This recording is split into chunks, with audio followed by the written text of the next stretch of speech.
Hey guys, welcome to my guide devoted to bringing you basic tips.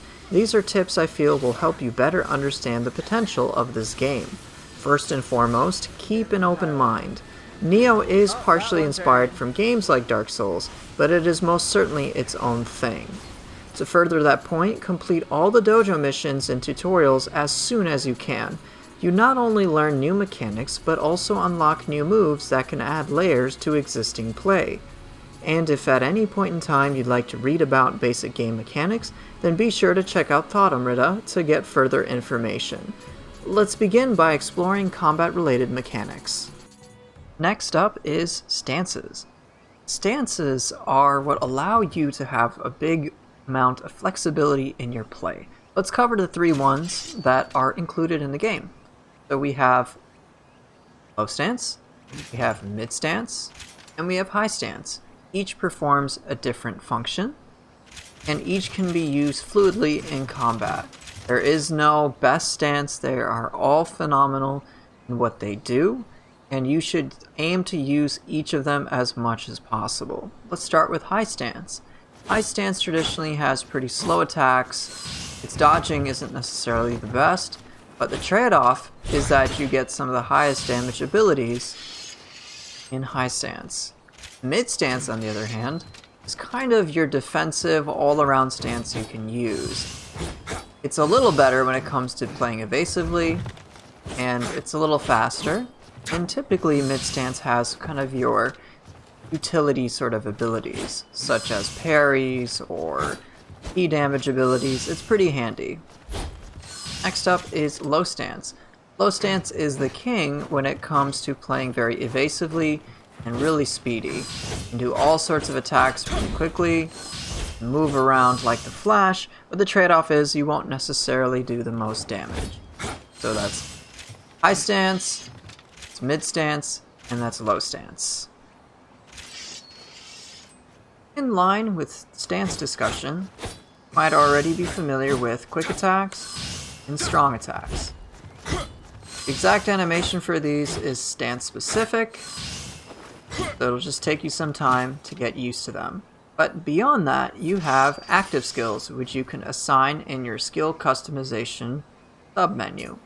There's a variety of different assignments, and you can more or less customize to a certain degree what you want in there. So it can help accentuate your play even further. There's one other thing that most people aren't familiar with. The fact that you have running attacks. So I'll do a high stance running attack. I'll do a mid-stance running attack, which the game calls dash attacks, and these allow for quick little hit-and-run tactics. There's also evasion attacks. Evasion attacks are your dodge attacks, and there's two different flavors of them.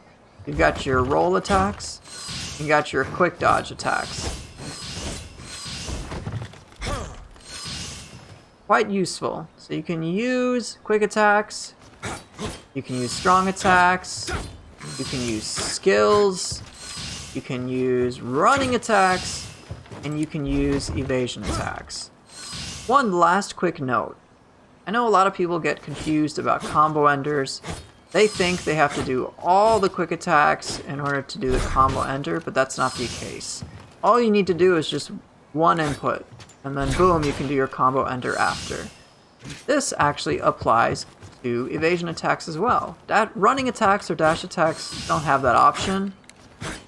But rolling attacks and dodge attacks do. One, boom, there you go. You just have to do your evasion attack, then do one input, and then do your combo ender. Let's move on to the next part.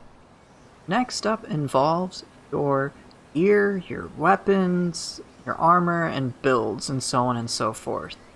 The biggest thing I want to say to that is simply don't worry about any of this on your first playthrough. Take whatever you feel seems to be the strongest. And that's an entirely subjective thing, and you'll be just fine using your subjectivity. When it comes to equipment with weapons, just as I said, take whatever seems stronger. So if you find an upgrade to, say, your spear like I have, go ahead and equip it. Don't worry about anything else except the attack value. Same thing when it comes to armor pieces. Let's just pop on this armor piece, sure. There's only one major consideration you need to have, and that is your equipment weight. So take a look at the number at the top. As long as you are below 70%, you're fine. Right now, I'm above 70%, and now I'm in C tier of agility. C agility is complete crap. Even worse than it is D agility, which is above 100%. This is complete derp gameplay. But make sure you are below 70% at all times. One other consideration when it comes to armor is simply having the stats necessary to take advantage of it. If you look at the bottom of the item card, you'll see a stamina required and strength required. I do not have the stamina required for this armor piece, therefore I do not gain any of the special effects from it. So make sure your equipment weight is below 70% at a minimum. Make sure you have the gear stats needed. If you want to play a bit more of a glass cannon-y speedy way, then you'll need your agility to be A, which is under 30%. That's all you need to know about gear and builds and all of that for the first playthrough. When you get to subsequent difficulties, if you so choose to continue, then that is the point in which you can decide specific gear sets, specific builds. But for the first playthrough, don't worry about any of that. As with gear, you don't really need to worry too much about leveling. When we get to a shrine and we hit the level up tab, it's pretty much whatever you want will go. It's okay to get all your stats to 10, or as you can see, I kind of have everything to 20. You can specialize your build much later in the game. For the first playthrough, all you need to worry about is being able to equip your gear. So in my case, from the previous example, I needed 1 more stamina, so I'd level that up if I wanted to equip that piece. Aside from that, make sure your stamina is high enough so that you're always below 70% equipment weight, no matter what. Make sure you have enough dexterity and magic so that you can do the dojo missions as you unlock them, especially the ninjutsu and onmyo magic ones. And then make sure you have enough spirit so that you can take full advantage of your guardian spirit. Other than that, anything goes for the first playthrough. In case you make a mistake or feel like you've royally screwed up, don't worry. Respecs are dirt cheap. You can buy them at the blacksmith for 10,000 gold, which at a certain point will become chump change. So don't worry about that at all. Let's move on to the next tip.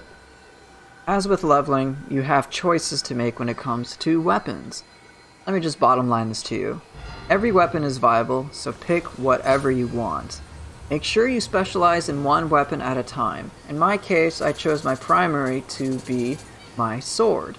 And then once I got comfortable enough with it and it felt like I could do what I wanted to do, then I chose to specialize in the spear, which is my favorite weapon. Eventually I decided, hey, I want to try the odachi.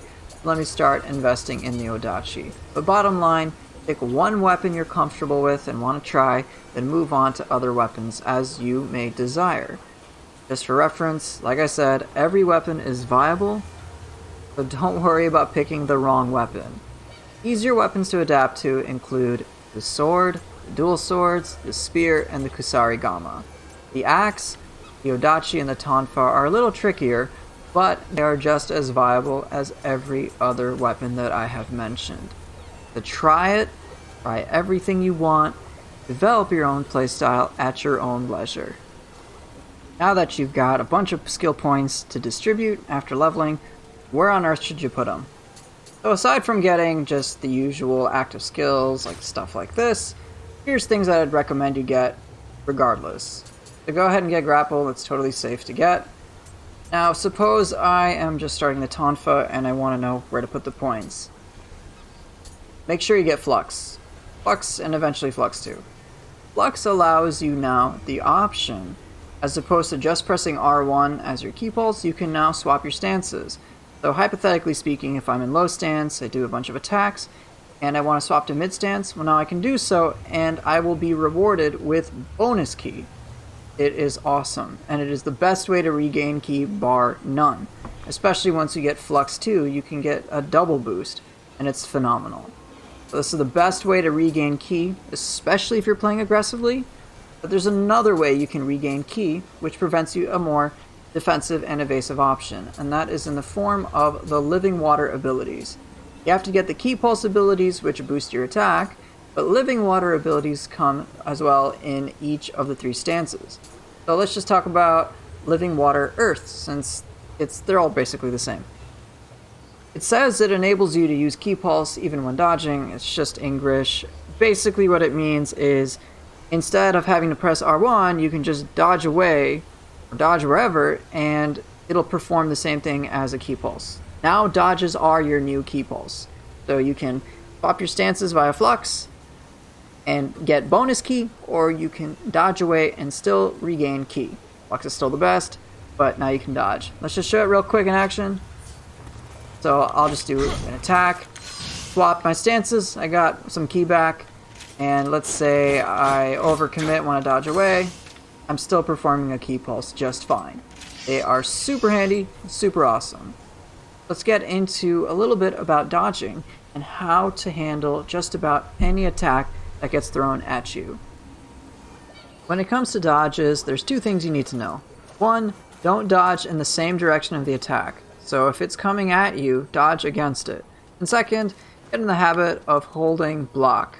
That way you can precisely determine the exact direction of the dodge that you want it to go. Let's demonstrate this against an enemy. Let's first do, I guess, the poor way of dodging. Oh, that was actually lucky. Yeah, tried to dodge, but his hitbox connected. Well, so let's try dodging this time an attack. Oh, look at that. So I dodged through it, and he completely missed. And that's what you're aiming for. Him completely overshooting and missing. There, I mistimed it slightly. So what you'll want to do is get in the habit of blocking, so that worst case scenario, it'll just be a block. And you'll just lose some blocking Ki. Nothing else. So one more attack just to illustrate the point.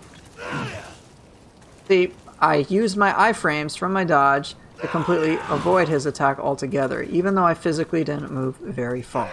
You get in the habit of blocking while you dodge, just very briefly, and make sure you dodge against the attack, and you'll do just fine. The most common strategy for dealing with an enemy basically boils down to you killing them before they kill you. Now, while this is effective, you can also pursue the avenue of Ki damage. They may not deal the most health damage, but they can be quite effective. As you're about to witness, I get a huge amount of time to punish them. The only thing you have to worry about is their attacks that they perform after they recover Ki. With humans, things are just a little bit different. You don't get nearly as much of a window to punish them, but they can still be quite severe. Hell, you can even get a final blow-off. Back to yokai. What happens if you leave them alone when they're out of Ki? In this case, they'll just keep attacking, right away with no hitches in between. With humans, things are a little different. They'll pant, they'll be out of breath, just as you would if your Ki was depleted. At the very least, though, you have a little bit of time to get a nice, satisfying grapple off. Eventually, you can use your knowledge of yokai to get some of the most satisfying punishes, despite their Ki refreshes. One last thing I'd like to mention. You're gonna die. You're gonna die a lot, and it's gonna suck. I still die all the time, and I've been playing this game for nearly 1,500 hours, so I understand the frustration that comes with a game like this. It's far from perfect, but it's been a lot of fun. If you find yourself getting too frustrated, just take a little break, come back after say 5 or 10 minutes, and try something new. You'll find that this new refreshed approach can help you tackle the game's millions and various levels of challenges and straight up garbage that it throws at you. But bottom line, make sure you're having fun. If you're having fun, you'll get to experience all sorts of kick-ass moments like this one you're right about to see. Thank you guys so much for watching. It's been a real pleasure. I hope you guys found this guide useful, and I'll see everyone next time.